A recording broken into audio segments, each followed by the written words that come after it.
parts of the U.S. anti-missile system being rolled out there in South Korea, and there are claims those putting it in place are being hacked. An American cybersecurity firm says it seems hackers from China recently targeted those involved in deploying the THAAD missile system. A source says that there was an attempt last month from China, but Beijing says it opposes any form of cyber attack. John Hultquist is the director of cyber-espionage analysis at FireEye. He joins us now live from Washington. John, good to see you. Thank you for joining us here on the program. What exactly happened with these cyber attacks? Well, we saw two types of actors carrying out intrusions and attack activity from China on South Korea. We saw hacktivist actors who were carrying out kind of low-level attacks, disruptions of websites, defacements.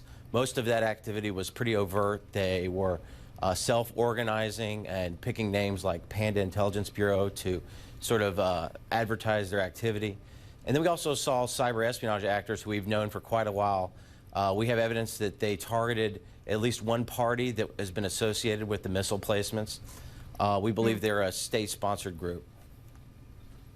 Okay, so just to confirm, you believe there's a Chinese state-sponsored group behind this. You're saying that the THAAD system itself was not targeted, but at least one organization linked to the deployment of THAAD was. And I have to ask you, what would have happened if the hackers succeeded, if they managed to get in? Well, China uses cyber-espionage pretty regularly when Chinese interests are at stake to better understand facts on the ground. A recent example in 2014, when a Malaysian airliner went missing with several Chinese citizens, they deployed these same types of actors against the investigative bodies that were working on the case. We believe that at first they want to know, what the facts are on the ground, what intentions may lie behind the placement of these missile systems. After the fact, there is value in having access to these places. They may help in negotiations. They may help them gain the upper hand in diplomacy. So there's a lot of different reasons they may be there. Yeah, but fundamentally, you're saying intelligence gathering seems to be the main motive here. What more Absolutely. do we know about these state-sponsored actors believed to be from China, these groups behind these attacks? Who are these groups? Well, one of them has been around for quite a long time. That we call them APT-10. APT-10's actually been in the news recently because they carried out a massive campaign against against IT service providers that they were targeting to actually leverage to gain access to their customers. They've also been recently carrying out campaigns in Scandinavia where they targeted heavy industry. But that group has been around for a very long time. They've been carrying out economic espionage, military intelligence, political intelligence. They really run the gamut. And the other group, Tonto Team, what can you tell us about them? Tonto Team appears to be more focused on the immediate region surrounding China, particularly northeast China.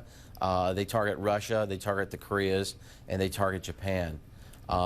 Most of their targeting, the majority of their targeting appears to be military and diplomatic. Yeah, Tonto Team believed to be based out of northeastern China. That's close to North Korea. And I have to ask, how do we know for sure that these hackers were Chinese? Could they have been North Korean hackers pretending to stage a China-launched attack?